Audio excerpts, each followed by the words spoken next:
Greetings and welcome to another edition of the Ad Astra Kansas Money Talks podcast. I'm Joe Blubaugh, joined by Mark Johnson and Bob Schwartz from Schwartz Investment Partners, and you can find out more about what they do and the services that they provide at schwartzinvestmentpartners.com. And once again, if you're watching us on YouTube or listening to us on your favorite podcast channel, we'd love it if you could subscribe, give us a thumbs up, do all the things. We would appreciate that.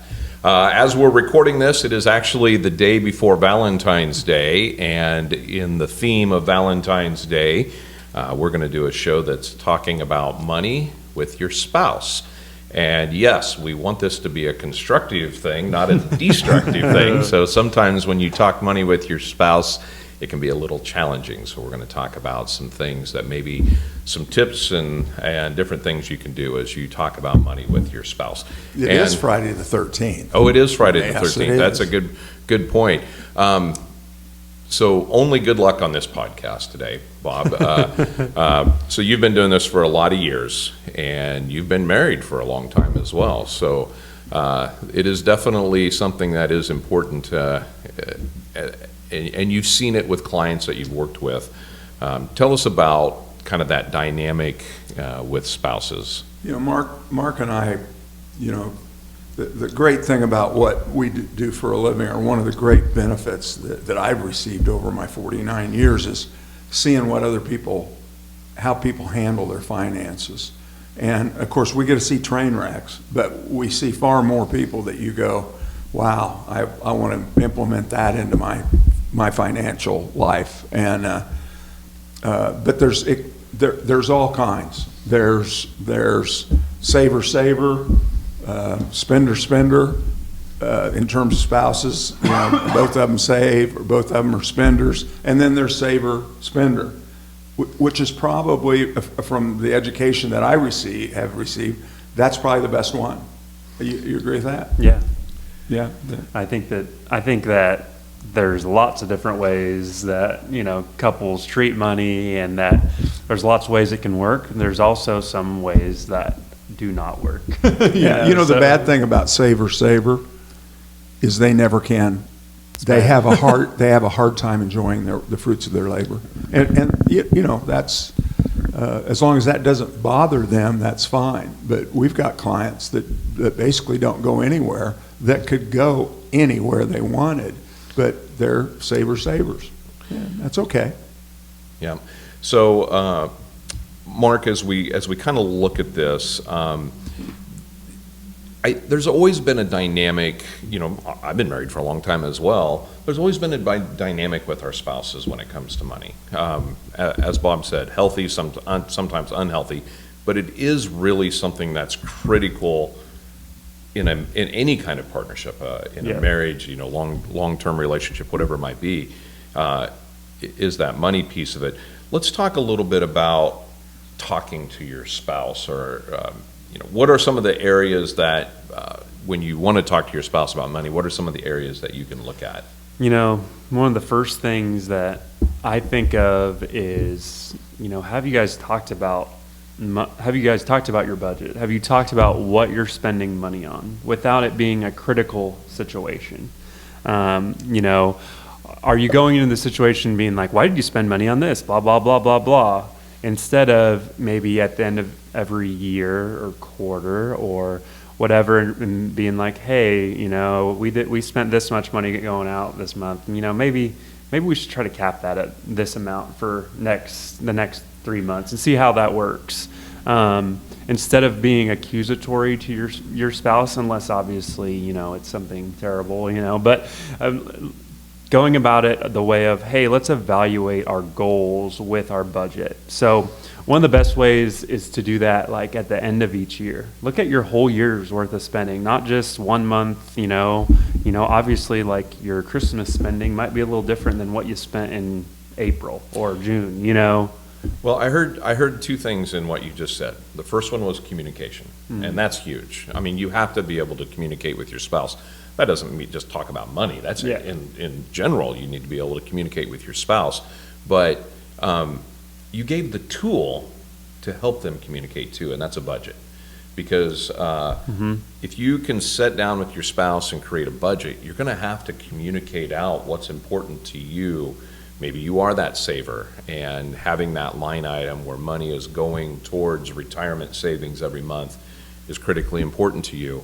And, maybe the other spouse is a spender and they want to be able to have a certain amount of money. I don't want to be in my 401k. I want my money. That's Yeah, right. Yeah. When we budget, my wife and I, we have a line that's called blow money. And it's literally here's a certain amount of money that you get every month. Go spend it. We don't care. It's yours to spend. And maybe for that spender, they have a little bit more in that pot of discretionary spending. And so you just got to make it work. Beyond the communication piece of it and getting together on a monthly basis, what are some other kind of things that you can discuss with your spouse? Yeah. Big things is like within your budget, what are the things we want to make sure that we're prioritizing? Do you guys have an emergency fund? Are we contributing to our Roths or our traditional IRAs? Are we contributing to our 529s for our kids? Those are all things you have to talk to your spouse about to make sure that you're hitting those milestones that you want to hit each month. And then each year you need to decide, hey, do we need to increase those things? Do we need to decrease them because, we have a new kid, we have new child care costs? That has to be an ongoing conversation with your spouse because life changes. That might be more, it might be less. But if you just put it on complete autopilot, which, again, automation is really important with saving, but if you just put it on complete autopilot and forget it, you're not probably meeting, or you might be meeting or over, you might be, like, for example, 529, maybe you're doing too much, and maybe you should be saving somewhere else. Maybe you should be maxing your Roths. You should always be communicating about what our goals are and if we're meeting them each year. And that's actually the exact question I was going to ask you, Bob. Mark just mentioned it was goals. In your years of doing this, of working with couples, do you find that when a couple has some very specific goals that they want to see with their money, does that seem to help them communicate and help them kind of?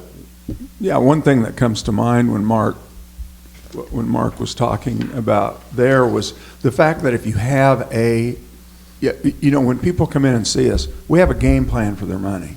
We have a game plan for their retirement or how they're going to build their money for retirement. And we talk with them about that, and then we execute that plan. Families need to have that on a budget level. And the wonderful thing today is there's multiple apps out there that will budget for your family, that will set the budget up.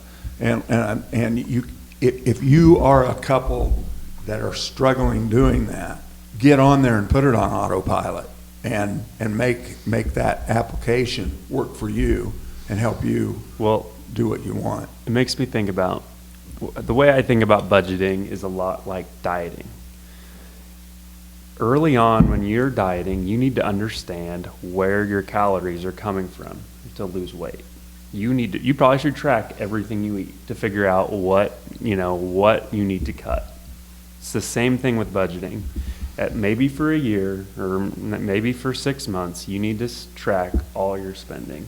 If this is a real problem, I'm just saying, if you're a couple that you're struggling with your budget, but then hopefully you get to a healthy place. And just like with food and with losing weight or whatever that is, you get to a healthy place where it becomes, I know what these calories are each day. I know what I can eat. And with your budget, the same thing.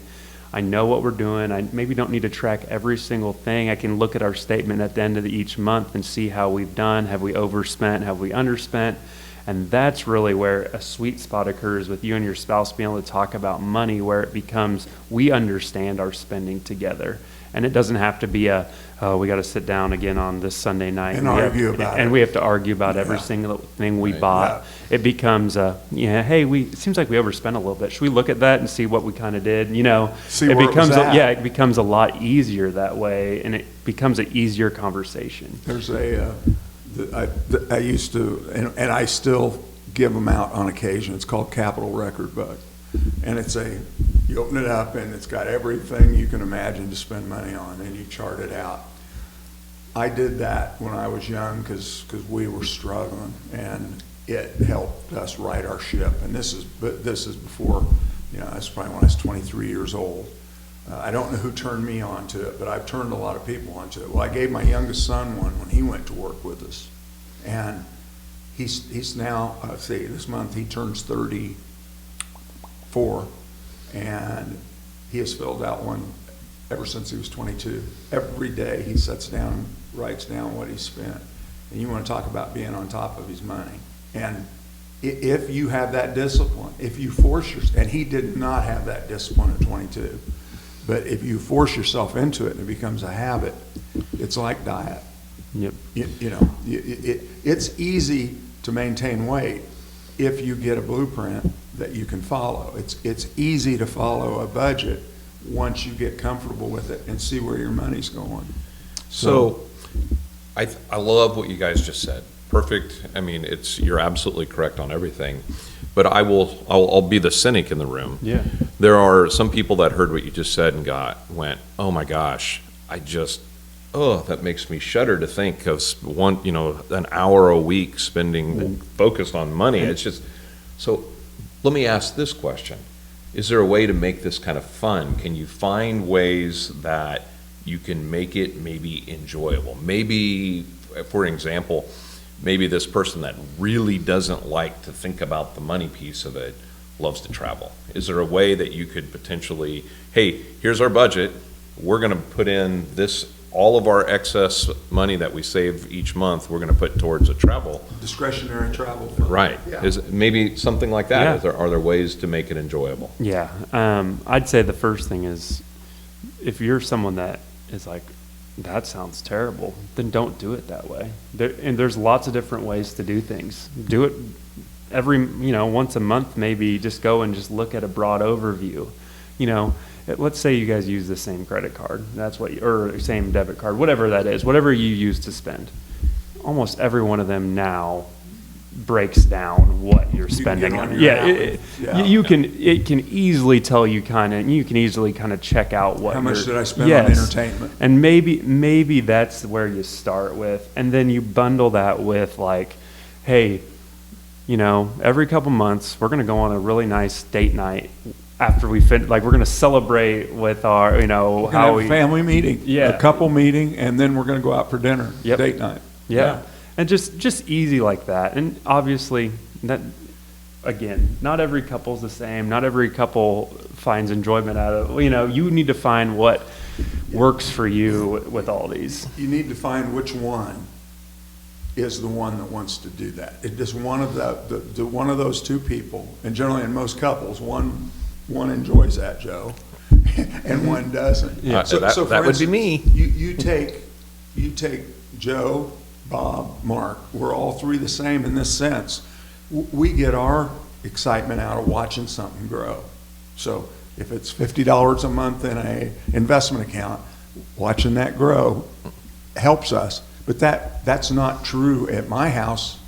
That's true for me, but it's not true for my spouse. So what you just hit on is perfect for what she thinks about, which is travel, tennis, fun. There's nothing wrong with that. No. But if one of you will follow that and do that, then you can give hey, last month we spent quite a bit of money going out for dinner, but let's go. Matter of fact, we had that talk just a couple of months ago. Let's stop going out quite so much, because we were just going out all the time. And we just said, hey, let's just slow that down. My wife was very happy with that. I didn't say let's spend less.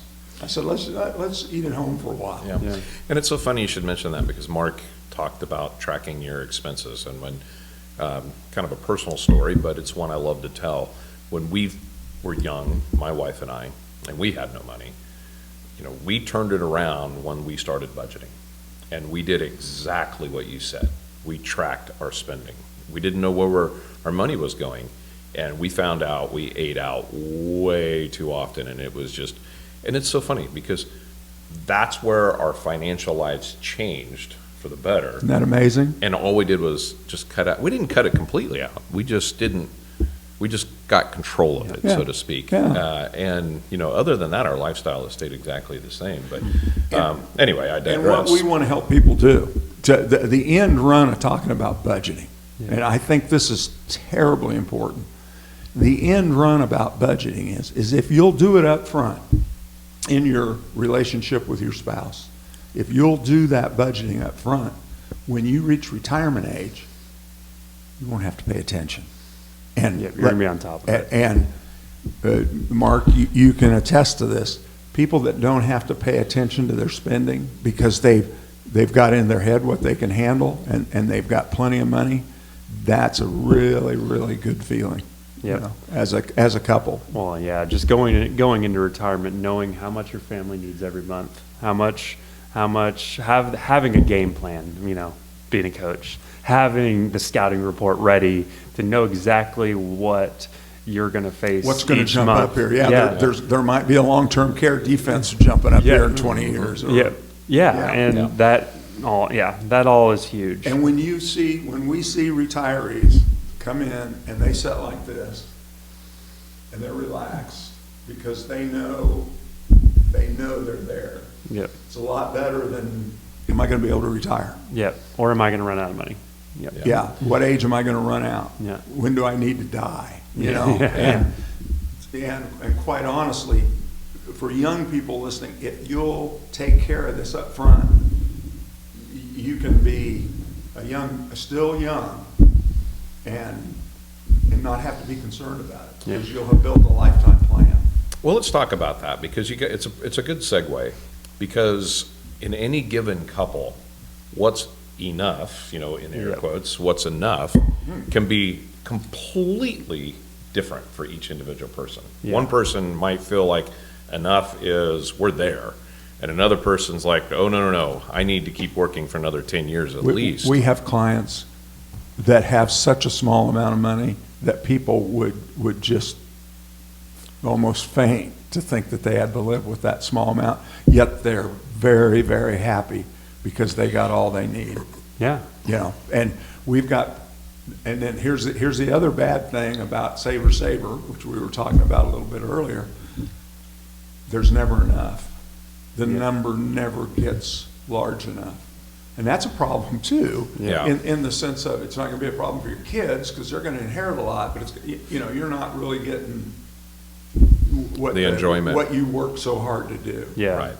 I think just enough. That's the psychology of money. We've talked about that book, but also if you just read any basic Stoic philosophy, being enough is so important to define within yourself, first of all, with your spouse. That takes it kind of another level. But figuring out, is that time with each other?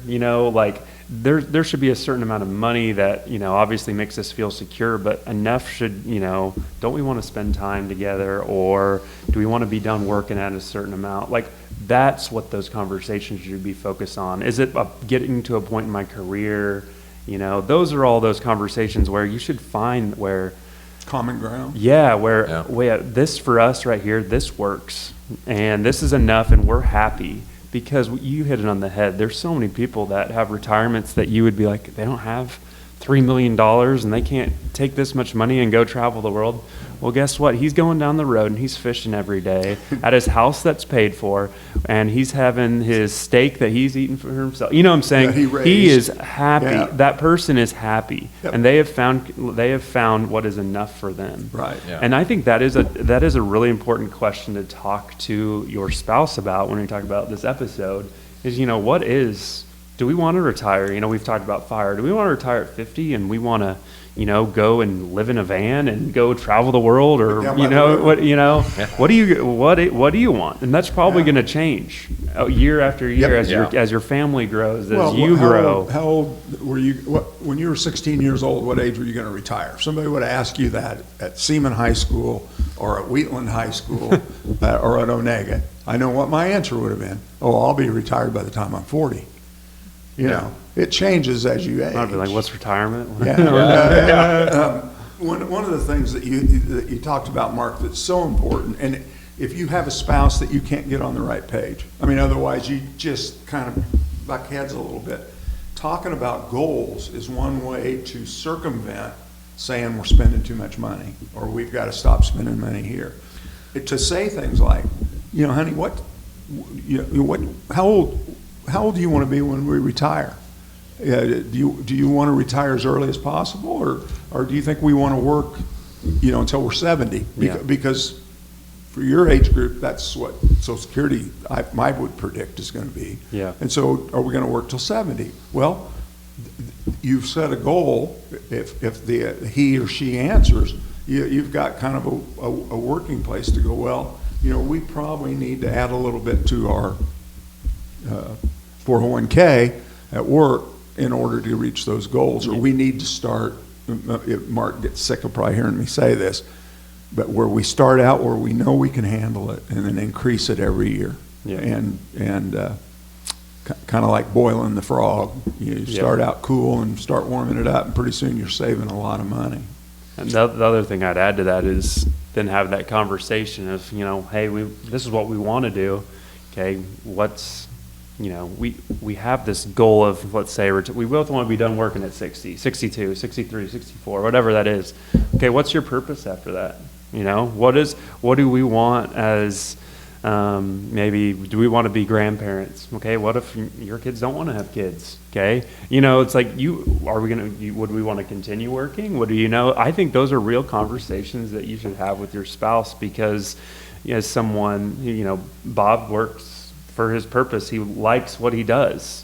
My grandpa farmed till he was 99 because he loved what he did every day. He liked going to check cows. He liked going and doing hay. He enjoyed doing that, and that kept him going, and so I think those are conversations too. If you love what you do, you need to be honest about that, How many times have we sat down with ag producers, and it's the first time they admit to their spouse, the spouse knows it already. Yeah, they know. But like if I say, Joe, are you going to fall off the tractor, or are you going to retire from the tractor? And Joe will sit there for a little bit, and he goes, I'm going to fall off the tractor. And that's the first time they admit to themselves that that's what they want to do. And that's not as I tell ag producers, that's not a bad game plan. You're looking at somebody that kind of does the same thing. But there's also, I think about Mark's parents who have retired in the last 2 years. You want to talk about a healthy retirement. I mean, they go where they want to go, when they want to go, but then they enjoy their grandbabies. Yeah. I mean, what is wrong with that? Well, I happened to go to CFP school, or testing at the same time that Mark's dad did. I know he was taught the same things that I was taught, and he implemented, and they're able to do that at what I consider a young retirement age. And they had a game plan to do that. They just didn't all of a sudden go, hey, we're 60, we need, what are we going to do now? Yeah. Well, and you brought up something that I think is important to mention is, goals change over time. Yeah. And it is a conversation that should be organic and open-ended and constantly being readdressed. Just on a personal note, once again, I always envisioned retirement being, I knew what my retirement wanted. It was building a house, living on some acreage, traveling, having an RV potentially. There was a lot of things that I kind of wanted to do. And over time, that has changed. And to the point now where that's pretty much all gone. I mean, that's just really not what I want to do anymore in retirement. And things change.